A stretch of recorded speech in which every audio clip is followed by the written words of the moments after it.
हाय दोस्तों, आज मैं आपको दिखाऊंगा कि हमारे इजी एल्बम सॉफ्टवेयर को कैसे इस्तेमाल करना है और इसकी मदद से शीट यानी अपनी एल्बम शीट कैसे तैयार करनी है। इजी एल्बम सॉफ्टवेयर यहाँ है, इस पर डबल क्लिक करके इसे इस तरह खोल लीजिए। इसे खोलने के बाद आपका जो भी फोटोशॉप है उसे ओपन कर लीजिए। मेरे पास 2025 वर्जन है, मैं इसे ओपन कर रहा हूँ। ठीक है, ओपन होने के बाद यहाँ अलाइन पीएस नाम का एक बटन है। अगर आप इस अलाइन पीएस पर क्लिक करेंगे तो फोटोशॉप इस तरह ऊपर आकर अच्छे से सेट हो जाएगा। इसके बाद अगर आपको फोटो लोड करनी है तो यहाँ डिजाइनर पैनल है, इस पर राइट क्लिक कीजिए, सेलेक्ट फोटो चुनिए। मैंने यहाँ डेस्कटॉप पर फोटो रखी हुई है। ठीक है, आप अपनी फोटो जिस भी ड्राइव में हो वहां से लोड कर सकते हैं। ठीक है, मैं अभी न्यू फोटोज, इसमें मैंने एक वेडिंग नाम से और एक क्लोजअप एक नाम से फोल्डर बनाया हुआ है। अलग अलग फोल्डर हैं। ठीक है, क्लोजअप एक को अलग कर दीजिए। ठीक है, मैंने यहाँ वेडिंग फोल्डर को लोड कर लिया। वैसे ही यहाँ क्लोजअप फोटोज में सिर्फ क्लोजअप एक लोड करूंगा। ठीक है, क्लोजअप फोल्डर को यहाँ लोड कर लेता हूँ। क्लोजअप इस तरफ आ जाएगा, नॉर्मल फोटोज यहाँ आएंगी, यानी आपके लिए ये अलग अलग हो जाएंगी और शीट बनाना आसान हो जाएगा। ठीक है, अब मैं क्या करूंगा कि यहाँ 5 फोटो सेलेक्ट करूंगा। मैं यहाँ जिस तरह फोटो सेलेक्ट करूंगा, अगर मैं 5 फोटो सेलेक्ट करता हूं तो यहाँ 5 ही फोटो दिखाएगा। अगर 6 फोटो सेलेक्ट करूंगा तो 6 फोटो का। अब देखिए, मैं 6 फोटो सेलेक्ट करता हूं तो 6 फोटो का टेम्पलेट दिखाएगा। ठीक है, आपको इनमें से जो भी अच्छा लगे, जो आपके लिए सही बैठे, बस उस पर डबल क्लिक कर देना है। डबल क्लिक करते ही ये तुरंत फोटोशॉप में ओपन होकर सारी फोटोज अपने आप अलाइन हो जाएंगी। ठीक है, देखिए कितना जल्दी हो गया। यहाँ क्लोजअप के लिए इस तरह के स्लॉट होते हैं, इस तरह का स्पेस, खाली स्पेस होता है। इसमें आपको जो भी क्लोजअप चाहिए वो डाल सकते हैं। ठीक है, आपको जो भी एडजस्टमेंट करना हो, छोटा बड़ा जो भी करना हो आप कर सकते हैं।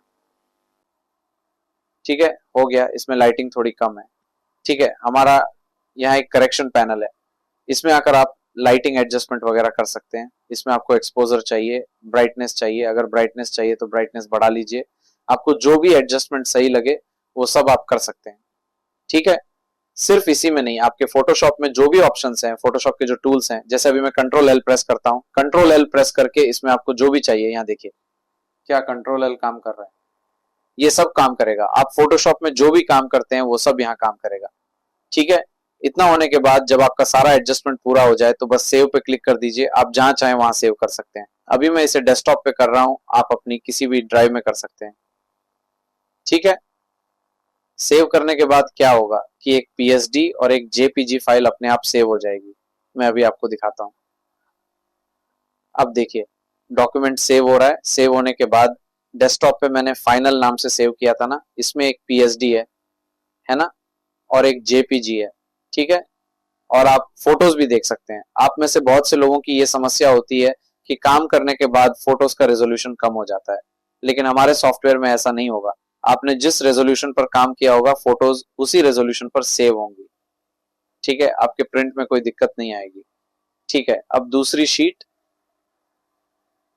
अब जो फोटोज इस्तेमाल हो चुकी हैं वो यूज्ड दिखा रही हैं, आप यहां देख सकते हैं। इस रेड 6 फोटो सेलेक्ट करूंगा। ठीक है, चलिए 7 फोटो सेलेक्ट करते हैं। एक वर्टिकल है, बाकी सब हॉरिजॉन्टल है। उसी तरह की शीट यहाँ दिखाई देगी। जो एक वर्टिकल है, वर्टिकल का वर्टिकल ही दिखाएगा। यहाँ देखिए, मैं डबल क्लिक करता हूँ। डबल क्लिक करने पर जो वर्टिकल है, वर्टिकल फोटो वर्टिकल में ही जाएगी और हॉरिजॉन्टल फोटो हॉरिजॉन्टल में ही जाएगी। आपसे कोई गलती नहीं होगी। ठीक है, प्लस एक और फायदा ये है कि अब देखिए फोटोज बिल्कुल सीक्वेंस में ही सेट हो रही हैं। यहाँ देखिए, पहली फोटो यहाँ आई है, दूसरी फोटो यहाँ आई है, तीसरी फोटो यहाँ, चौथी फोटो यहाँ, पांचवी फोटो यहाँ और छठी फोटो यहाँ आई है। और वर्टिकल लेयर में वर्टिकल फोटो ही सेट हुई है। आपको जो भी एडजस्टमेंट चाहिए वो सब करने के बाद आप बस सेव पे क्लिक कर दीजिए और ये सेव हो गया। दूसरी शीट तैयार हो गई। आपके लिए काम इतना तेज हो जाएगा। आप किसी भी दूसरे सॉफ्टवेयर में काम करेंगे तो इतनी जल्दी नहीं होगा। और एक और बात यह है कि इसमें आपको ऑटो जैसा फील नहीं आएगा। जैसे आप मैनुअल काम करते हैं, बिल्कुल मैनुअल काम करने जैसा ही फील होगा। अब एक और समस्या यह है कि बहुत से सॉफ्टवेयर में आप अपने खुद के टेम्पलेट्स इस्तेमाल नहीं कर सकते, लेकिन इसमें आप खुद के टेम्पलेट, जो आपका खुद का क्रिएशन है, उसे भी इस्तेमाल कर सकते हैं। मैं अभी दिखाता हूँ। अभी डेस्कटॉप पर मैंने मार्केट से ली हुई पीएचडीज रखी हैं। ठीक है, अब मैं मार्केट से लाई हुई इस एक पीएचडी को ओपन करता हूँ। इसमें अगर इस तरह की लेयर है तो आप सीधे फोटो फिल कर सकते हैं। इसमें मुझे जो फोटो चाहिए, मान लीजिए ये फोटो चाहिए, इसे फिल करने के लिए डबल क्लिक करूंगा। बस सेलेक्ट करके डबल क्लिक करूंगा और फोटो वहां सेट हो जाएगी। अब अगर यहाँ ये फोटो चाहिए तो डबल क्लिक करूंगा और ये वहां सेट हो जाएगी। यहाँ कोई हॉरिजॉन्टल या वर्टिकल लेयर है, वर्टिकल में अगर ये चाहिए तो इस पर डबल क्लिक करूंगा और ये वहां सेट हो जाएगी। इसमें कोई हाईलाइट या क्लोजअप डालना है, सेलेक्ट कीजिए और बस डबल क्लिक करते जाइए, आपकी फोटोज सेट होती जाएंगी। हाँ, यहाँ कोई क्लोजअप डालना है तो डबल क्लिक कीजिए और यहाँ क्लोजअप सेट हो जाएगा। आपको जिस तरह से चाहिए आप उस तरह से एडजस्ट कर सकते हैं। इसे बस एडजस्ट करने के बाद सेव पे क्लिक करेंगे तो ये अपने आप एक पीएसडी और एक जेपी के रूप में सेव हो जाएगा। हो गया। अब अपनी खुद की पीएसडी को कन्वर्ट करके ऑटो में कैसे इस्तेमाल करना है ये देखिए।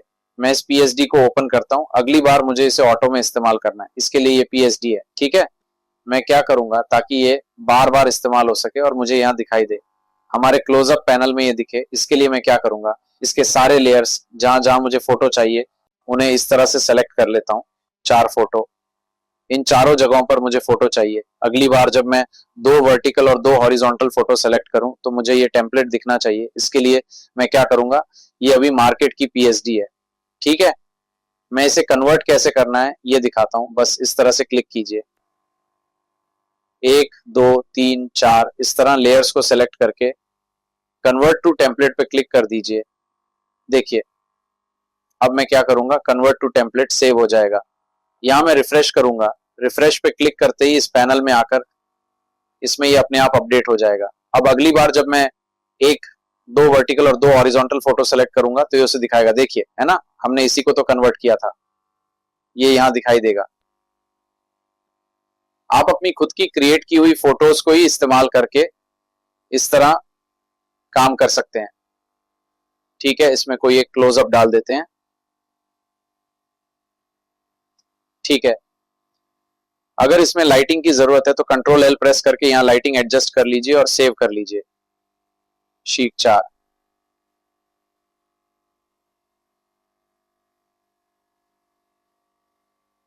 ठीक है, अब अगली शीट,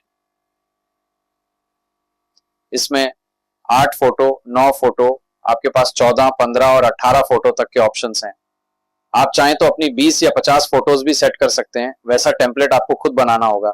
आप अपने टेम्पलेट्स खुद इस्तेमाल कर सकते हैं। मैं अभी 9 फोटो ले रहा हूं, 9 फोटो के इस तरह के टेम्पलेट्स हैं। आपको जो भी चाहिए उस पर डबल क्लिक कर लीजिए,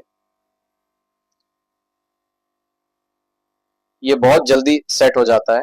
इसमें आपको कोई सिरदर्द नहीं है, आप आसानी से काम करते जा सकते हैं। ये आपको बिल्कुल मैनुअल काम करने जैसा ही लगेगा। क्या कोई क्लोजअप सेट करना है, डबल क्लिक करते ही क्लोजअप वहां सेट हो जाएगा। ठीक है, इसे बस अगर आपको कोई एडजस्टमेंट करना हो, छोटा या बड़ा कुछ भी करना हो तो कर लीजिए।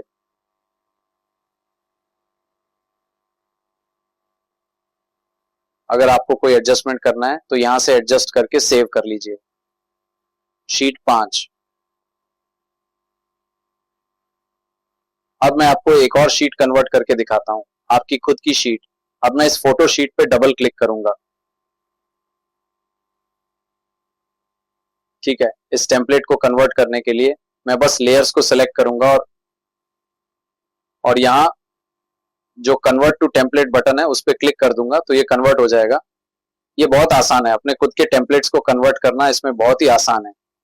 ठीक है, सेव हो गया। अब मैं वहां रिफ्रेश करूंगा, रिफ्रेश पे क्लिक करते ही ये यहाँ आ जाएगा, है ना, यहाँ अपडेट हो गया ना। अब अगली बार जब आप एक वर्टिकल फोटो लेंगे, वर्टिकल और हॉरिजॉन्टल फोटो सेलेक्ट करेंगे तो यहाँ देखिए वही टेम्पलेट यहाँ दिखाई दे रहा है। ये बहुत आसान है, टेम्पलेट को लेके तो आपको कोई परेशानी ही नहीं होगी। आपका जो काम है, आपके जो टेम्पलेट्स हैं, आपके किए हुए काम को ही आप बार बार इस्तेमाल कर सकते हैं। इसके अलावा हमारी तरफ से जो भी मदद होगी, जो भी सुविधा होगी, हम आपको टेम्पलेट्स देते रहेंगे। एक और चीज, अगला ऑप्शन है स्वैप। अब मान लीजिए मैंने ये शीट ओपन की, एक शीट बनाई,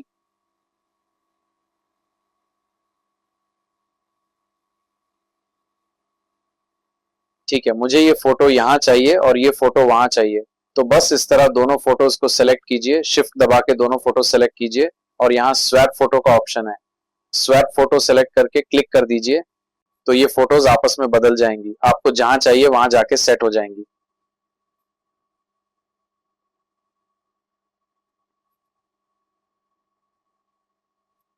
अब मैं इसे सेव करूंगा। अब अगला ऑप्शन है रिमूव बैकग्राउंड। अब देखिए, मैं ये एक शीट बनाता हूँ, ये एक शीट ले लेता हूँ। कटिंग फोटोज होती हैं जिन्हें कट करना पड़ता है और कटिंग करने में बहुत मेहनत लगती है। अब फोटोशॉप के नए वर्जन्स में कटिंग के लिए रिमूव बैकग्राउंड का ऑप्शन दिया गया है। उसी को हमने इसमें इंटीग्रेट किया है, हमारे एप्लीकेशन में हमने इसे इंटीग्रेट किया है। ठीक है, मैं अभी इस शीट को ओपन करके यहाँ शीट तैयार करूंगा। ठीक है, तैयार होने के बाद मुझे यहाँ ये फोटो नहीं चाहिए, इसे डिलीट करके अगर मुझे यहाँ कोई कटिंग फोटो लगानी है तो मैं क्लोजअप फोटो पे जाऊंगा और राइट क्लिक करके, इस पे राइट क्लिक करके रिमूव बैकग्राउंड चुनूंगा। रिमूव बैकग्राउंड पे क्लिक करने पे उसका बैकग्राउंड अपने आप रिमूव हो जाएगा। फिर आप इसे इस तरह ड्रैग करके ओपन करके यहाँ सेट कर सकते हैं। सेट करने के बाद आपको जैसा डिजाइन चाहिए वैसा डिजाइन बना सकते हैं।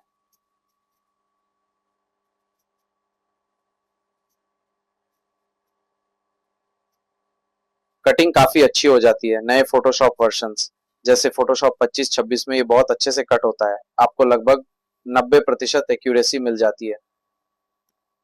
ठीक है, इसे क्लोज कर दीजिए। क्लोज करके मैं इसे सेव करूंगा। अब शीट डेस्कटॉप पे, फाइनल, ये शीट 6 है।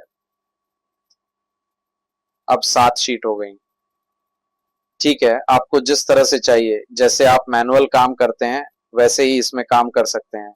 अब एक और बहुत ही बढ़िया ऑप्शन है, जैसे आप फोटो डिजाइन करते हैं, एल्बम तैयार करते हैं, तो पीडीएफ ओपन कर लीजिए। ये जो क्लिक पीडीएफ है ये सिर्फ पीएचडी को पीडीएफ बनाने का सॉफ्टवेयर है। ठीक है, अब ब्राउज फोल्डर पर जाकर डेस्कटॉप पर मैंने जहां पीएचडी सेव की है, मैंने फाइनल में सेव की है, इसे सेलेक्ट करके दोनों को चेक करके सेव एज चुनूंगा, डेस्कटॉप पर पाथ दूंगा और फाइनल एल्बम नाम से सेव कर रहा हूँ।